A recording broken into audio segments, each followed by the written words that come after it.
Muchas gracias, Rodrigo, muchas gracias al Centro de la Libre Competencia. La verdad es que me siento profundamente honrado de haber sido invitado a participar en este seminario, en esta jornada, y creo que ciertamente el tema que nos convoca es de la mayor trascendencia para el futuro antimonopólico de este país y particularmente para la persecución de las colusiones monopólicas. Es por esta razón que me voy a centrar, dadas las limitaciones de tiempo, en ocuparme de ciertos cambios que se ha verificado en virtud de esta Ley 20.945 en el tipo infraccional y particularmente en lo que dice relación con la colusión monopólica. La verdad es que el primer cambio que sufre este tipo es un cambio al comienzo de la letra A, que ustedes recordarán que aludía a acuerdos expresos o tácitos. Interesantemente, el legislador antimonopólico ha eliminado estos calificativos de expresos o tácitos. Y surge entonces la pregunta para el intérprete, para el profano, para el que no siguió en detalle absolutamente todas las discusiones en el Congreso, ¿de qué alcance tiene esto? La verdad es que el tema de los acuerdos expresos o tácitos tiene a mi juicio una doble aplicación o interpretación y ciertamente marca una directriz hermenéutica muy significativa. En primer lugar, esto tiene un sentido formal. Vale decir, nuestra jurisprudencia sistemáticamente tendió a interpretar que cuando se hacía el distingo entre acuerdos expresos o tácitos, se estaba aludiendo al grado de formalización que presentaban estos acuerdos.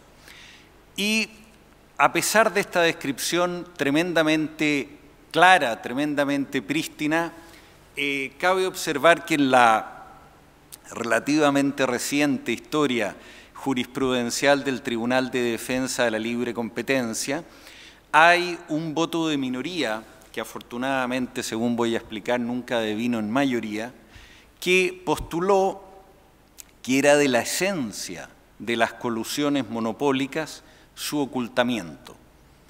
Esto, a mi juicio, refleja un poco el problema subyacente de simplificar o creer que todas las formas de colusiones monopólicas deben ser necesariamente ocultas y tremendamente inaccesibles. La verdad es que la historia antimonopólica muestra precisamente un caso sumamente interesante de una colusión monopólica por escritura pública.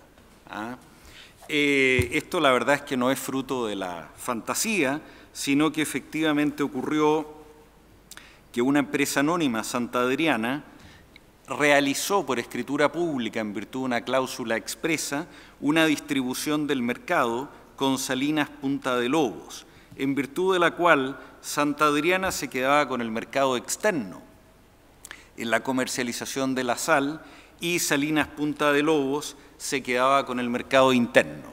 Obviamente, cuando esto llegó a conocimiento del Tribunal Antimonopólico, procedió como correspondía a eliminar la cláusula que daba cuenta de esta distribución de mercado. Por otra parte, si efectivamente el ocultamiento fuera parte esencial de las colusiones monopólicas, cabría hacerlas públicas y de esa forma quedarían absolutamente inimpugnables y absolutamente válidas. Por tanto, claramente la tesis del ocultamiento puede operar en cierto tipo de carteles e indudablemente las facultades intrusivas han cumplido un rol muy significativo, pero ello no puede ser de la esencia. Visto esto, que yo creo que al día de hoy es un punto bastante claro, a mi juicio el legislador antimonopólico acertó en eliminar esta distinción entre acuerdos expresos y tácitos. Sin embargo, tiene una segunda derivada de tipo económica y que corresponde a una vieja polémica que ocurrió en la década de los 70 o de los 80, principalmente entre economistas. Y básicamente venía la discusión si un acuerdo tácito podía ser, o una colusión tácita, un paralelismo consciente. Vale decir que dos o más competidores se comportaran de la misma forma, con los mismos contenidos, y como consecuencia de ello, esa conducta fuera reprochable. Por supuesto, haciendo prescindencia absoluta de la idea de una convención o de un acuerdo. El profesor Donald Turner se encargó de refutar esto, manifestando que sancionar o creer que bajo la Sherman Act, bajo la sección primera, una conducta de esa naturaleza podía ser considerada como una colusión tácita y por tanto reprochable, la verdad de las cosas es que sería irracional.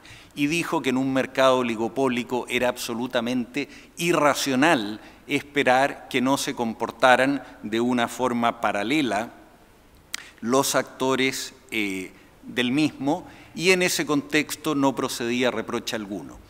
Esto inicialmente fue cuestionado por Richard Posner en su obra del año 76, sin embargo, el profesor Posner, con el paso del tiempo, fue cambiando de criterio y, según les citaré próximamente, llegó a la conclusión de que efectivamente la sección primera de la Sherman Act no puede dar lugar a un paralelismo consciente. Afortunadamente, en el sentido de ser reprochable. Afortunadamente, en nuestro derecho, el Tribunal de Defensa de la Libre Competencia ha sido tremendamente claro en que el paralelismo consciente o el paralelismo en cualquiera de sus formas, que también lo hay el inconsciente o casual, lo que no significa que los competidores sean inconscientes, sino que significa que no tienen conocimiento de la práctica paralela que realiza otro competidor, pero como bien digo, en nuestro sistema está totalmente asentado el concepto de que los paralelismos conscientes no dan lugar a colusiones monopólicas. Otra cosa es que puede haber un factor añadido, un plus factor, o alguna circunstancia que permita inferir o colegir que estamos frente a una situación de convención. Y esto la verdad es que resulta por lo demás tremendamente nítido desde el punto de vista del tipo infraccional, en cuya primera parte se hace una alusión a la convención.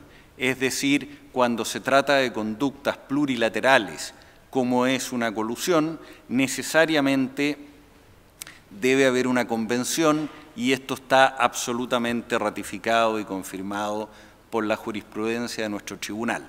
Por tanto, en suma, creo que es valiosa la eliminación de estos adjetivos, primero porque desde el punto de vista formal está clarísima la amplitud de las modalidades de formalización que puede revestir una colusión, y por otra, desde un punto de vista económico, evita también que alguien que se haya quedado un tanto atrasado en la lectura de economistas, recordemos que a Chile, no sé por qué situación, llega la información un poco tarde, y tesis que normalmente están siendo abandonadas en diversos mercados, aquí son presentadas como nuevas. Entonces, si algún cazador de novedades quería encontrar alguna fórmula aquí de fundamentación para una colusión tácita en su sentido económico, la verdad es que ya no hay base para ello. Subsiste en la estructura de este tipo infraccional el distingo o el contrapunto entre lo que es, por una parte, el acuerdo y lo que es, por otra, la práctica concertada. La verdad es que las prácticas concertadas, en términos generales, han dado lugar a un cierto manto de duda, particularmente en el caso de la jurisprudencia de la Comunidad Europea. En ese sentido, es importante recordar que esto se origina bajo la Sherman Act, el concepto de Concerted Practices, y también lo adopta, por supuesto, la Comunidad Europea, y nuestro Decreto Ley 211, particularmente a través de la reforma de la Ley 19.911, los incorpora. La verdad es que acuerdo y práctica concertada no están en sinonimia, sino que se trata de dos modalidades, de dos subespecies de la colusión monopólica, donde lo que caracteriza la práctica concertada es el hecho de que hay efectivamente una convención monopólica, cualquiera que sea el grado de su formalización, tiene que tener, por supuesto, un objeto específico, como los que ejemplifica la letra A del artículo 3º, en cuanto a consistir en un objeto antimonopólico, y puede revestir diversos grados de formalidades. En este sentido, el origen de las prácticas concertadas tiene que ver con la discusión si una convención que no era obligatoria, que no era exigible, que era una especie de acuerdo tenue, podía o no ser considerado convención.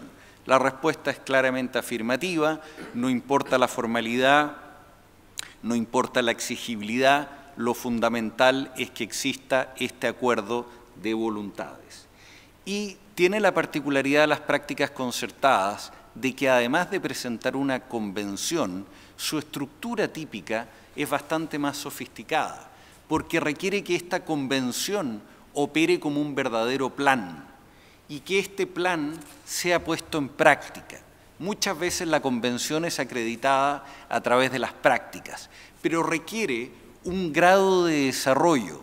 En este sentido, mientras un acuerdo puro y simple se caracteriza por satisfacerse desde el momento mismo de la convención, en el caso de las prácticas concertadas, como su nombre lo indica, se requiere un concierto, un acuerdo, y en una relación de causalidad que se verifique como consecuencia de esa convención, prácticas que tienen ciertas características, como son el despliegue o el desarrollo de esta convención, necesariamente desde el punto de vista de su autoría debe obedecer exactamente a los mismos autores que intervinieron en la convención. Luego un nexo de causalidad, precisamente porque son el desarrollo de la convención. Pluralidad, porque son prácticas que no realiza un competidor, sino una pluralidad de competidores. Normalmente son homogéneas, vale decir sus contenidos son los mismos, es decir, corresponde técnicamente a los paralelismos. En este sentido hay excepciones porque en los carteles a veces se aprecia que hay verdaderas distribuciones de funciones. A algunos se le encarga monitorear un determinado ámbito del mercado, a otros fijar precios, a otros sancionar. Claramente hay división de funciones, pero lo importante es que las prácticas sean homogéneas. Y lo que ha dicho la doctrina europea y estadounidense es que debe haber una inexistencia de explicación alternativa. Por supuesto, tiene que haber un resultado y ese resultado debe ser colocar en peligro la libre competencia o bien restringirla. En ese sentido nos parece perfectamente acertado el mantener esta alternatividad de acuerdos o prácticas concertadas. Vamos posiblemente a lo que yo califico como lo más difícil de la reforma en materia de colusiones. Y probablemente lo más difícil porque ciertamente que no resulta autoexplicativo. Hice un pequeño experimento que fue someter esta nueva letra A al curso de libre competencia de quinto año de la Universidad de Chile e hice el mismo ejercicio con una unidad de posgrado que estaba viendo el tema libre competencia. La verdad es que, voy a ser infinitamente sincero, nadie entiende qué significa la letra A. Puede ser que mis alumnos no sean tan buenos, pero honestamente les tengo fe y la verdad es que no se comprende qué quiere decir la letra A. Como ustedes recordarán, el legislador antimonopólico dividió la letra A, por eso se habla de una letra A bífida, que tiene dos partes, y tratar de interpretarla supone también hacer un ejercicio de interpretar íntegramente el tipo infraccional antimonopólico que prevé el artículo 3º. La verdad es que si uno revisa este tipo, uno descubre, como brillantemente lo señalaba el profesor Menchaca, dos partes. Una primera, o un primer inciso, que es la médula, porque es el tipo propiamente tal. Y como este tipo infraccional era considerado y es considerado tremendamente amplio, se decidió colocar una serie de ejemplos que son los que aparecen en la segunda parte bajo diversas letras. Y una de esas letras es precisamente la A. ¿Por qué decimos que son ejemplos? Básicamente por el tenor. Habla de entre otros. Y no solamente es una idea personal, que yo tengo la de los ejemplos, sino que así lo ha dicho la doctrina y, muy importante, así lo ha dicho el Tribunal de Defensa de la Libre Competencia. Me permito citar la sentencia 57 del año 2007, que dice: ello no implica que este tribunal pueda prescindir de las condiciones y requisitos que exige la ley para que concurra alguna de las conductas que, a modo meramente ejemplar, se indican en las letras A, B y C del inciso segundo del artículo tercero referido, por lo que ambos incisos deben ser interpretados armónicamente. A mi juicio, con el mejor de los criterios, el Tribunal de Defensa de la Libre Competencia observó que estas letras son ejemplos. Y si son ejemplos, lo ejemplificado se subordina lógicamente a lo principal, a lo que se quiere ilustrar. Asimismo, teleológicamente, toda esta segunda parte está subordinada a la primera, es decir, la tutela de la libre competencia. Por lo demás, así lo prescribe el artículo segundo, que ya ha sido citado en este foro, y en ese contexto es clara la relación de subordinación lógica y teleológica de esta segunda parte. Si estamos frente a ejemplos, surge entonces la pregunta lógica de si se pueden construir presunciones a partir de ejemplos. Y la verdad es que en esta materia hay que recordar que tenemos en nuestro sistema tres clases de presunciones, para referirme primero a dos de ellas. Tenemos presunciones de derecho. Claramente las presunciones de derecho excluyen la prueba en forma absoluta y, por tanto, así tiene que indicarlo expresamente la norma, porque es una situación excepcionalísima dentro del derecho. No voy a entrar en este minuto, por razones de tiempo, en consideraciones constitucionales sobre las cuales nuestro distinguido penalista nos podría ilustrar mucho, si es posible que una sanción sea presumida de derecho en nuestro sistema. Pero dejando de lado el tema de la presunción de derecho, la duda que surge es si estamos frente a una presunción simplemente legal, o en otras palabras, ¿qué ha querido decir el legislador antimonopólico? Y la verdad es que nos encontramos con algunos problemas. Primero, resulta evidente que esta segunda parte son ejemplos. Lo indica su tenor literal, lo confirma la jurisprudencia del Tribunal Antimonopólico, lo confirma la doctrina y el sentido lógico es precisamente ese. Ahora, la presunción no puede sino estar reducida a un caso concreto, pero aquí se dice entre otros, es decir, esto está tremendamente abierto. Si estas son presunciones, se pueden presumir otras, no sabemos cuáles, pero eso nos indica el legislador. Lo segundo, las presunciones son de derecho estricto. Las presunciones simplemente legales no se pueden construir por analogía, no se pueden construir de manera amplia porque son absolutamente excepcionales, toda vez que lo que las caracteriza es la inversión del onus probandi. Por tanto, debería haber algún tipo de lenguaje, primero, que acotara entre otros, y segundo, que explicara que efectivamente lo que se ha hecho es invertir el onus probandi. La verdad es que no hay ningún rastro en el texto que indique que hay una inversión del onus probandi. Luego, la técnica empleada por el legislador antimonopólico de esta reforma ha sido la de simplemente eliminar en los denominados carteles duros la referencia al poder de mercado.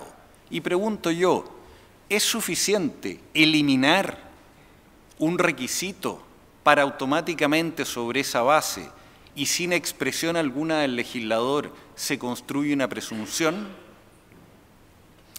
Si esto fuera cierto, habría entonces que arguir que la letra C de este artículo 3º también contiene una presunción. Y si ustedes recuerdan, la letra C alude a el objeto de obtener, incrementar o preservar poder de mercado en lo que refiere a las prácticas desleales. Y uno se podría preguntar, entonces, ¿no es necesario el poder de mercado allí? ¿Basta entonces ese objeto?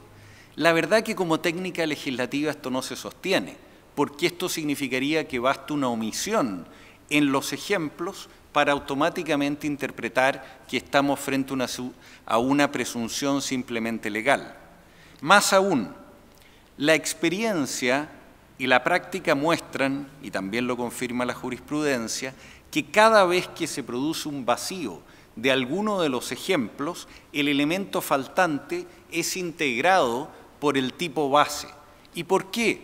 Porque estos son ejemplos, y los ejemplos, aunque sean parciales, son en la práctica integrados con la universalidad de lo que hay en la primera parte de este tipo bipartito. Desde ese punto de vista, creemos que las lagunas son integradas con la parte primera. Por ejemplo, la expresión el que, de que se prevale el primer inciso, es concretada, nunca contradicha, de otra forma en las colusiones. Se habla de competidores. Por tanto, lo que tenemos a través de los ejemplos son formas de concreción, pero no formas de supresión.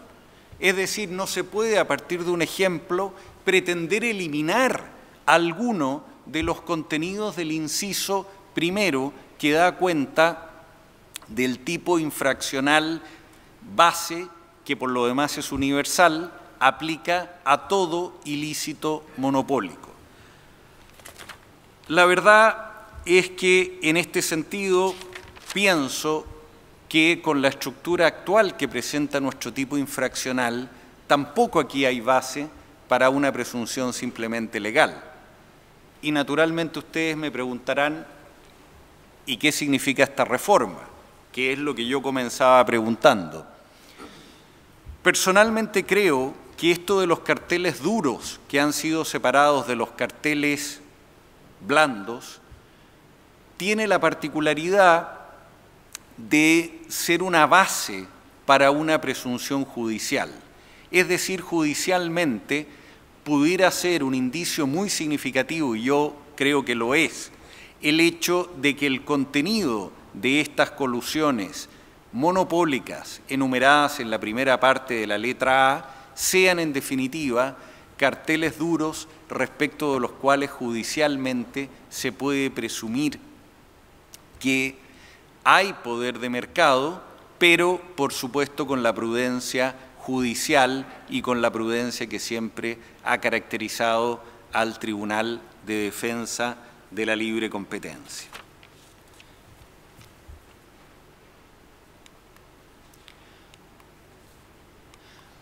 Bien, quisiera en lo que resta de los minutos que creo, me dice nuestro director del departamento, que todavía tengo algunos minutos, quisiera referirme muy brevemente a las circunstancias del artículo 26. La verdad es que el artículo 26 da cuenta de las sanciones en materia antimonopólica y particularmente la letra C se refiere a las multas. Las multas, a diferencia de lo que ocurre en materia penal, donde son accesorias, aquí ocurre que son la pena principal, la pena por excelencia, y de allí los enormes montos que van asociados a la imposición de estas multas. Y la verdad es que estas multas tienen la ductibilidad de reflejar adecuadamente las particularidades o singularidades que uno observa en diversos injustos monopólicos. En ese sentido, se puede trasladar la pérdida social o la pérdida en eficiencia asignativa, se pueden trasladar los beneficios que ha generado un determinado atentado contra la libre competencia, y todo ello se refleja en las multas. Existe un procedimiento, la verdad, conceptualmente bastante complejo para la determinación del monto de la multa. En primer lugar, otro de los efectos de esta reforma es que se ha eliminado la segregación por monto que existía para las colusiones monopólicas. Ahora no existe formalmente una segregación especial desde el punto de vista de las multas. Y en las multas, la verdad es que se ha observado por parte de la jurisprudencia del tribunal una aplicación de un efecto tanto retributivo como preventivo general.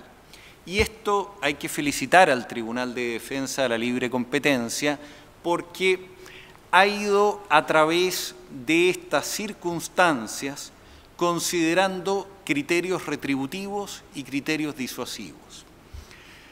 Es bastante importante también tener presente, aunque no se proyecta, pero ustedes tienen los textos a mano, que de nuevo el legislador antimonopólico, cuando se refiere en la letra C a estas circunstancias atenuantes o agravantes, emplea la expresión entre otros.